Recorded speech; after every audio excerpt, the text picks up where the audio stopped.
একদম সাদামাটা পোলাও রেসিপি করে নিয়ে আজকে আমি আসলাম। আমি প্রথমে একটু পেঁয়াজটা বেরেস্তা করে নিয়েছি। বেরেস্তাটা হালকা লাল হবে, বেশি লাল করবে না, তাহলে ভাতের পরে দিলে আবার তখন অনেক কালো হয়ে যায়। যার জন্য আমি পেঁয়াজটা অল্প বেরেস্তা করে নিই।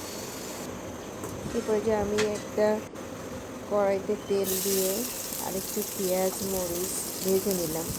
কিছুই দিইনি, আমি শুধু সয়াবিন তেল দিয়ে এই পোলাওটা করেছি।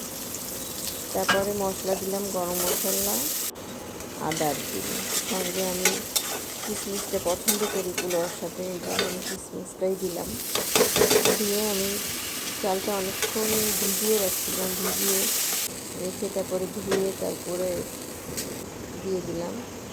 এরপরে যে আমি পানিটা ফুটিয়ে গরম করে নিচ্ছি, কারণ পোলাওতে ফোটানো পানি না দিলে পোলাওটা ঝরঝরে হয় না। আপনারা সবসময় চেষ্টা করবেন পোলাওতে সবসময় ফোটানো পানিটা ব্যবহার করতে।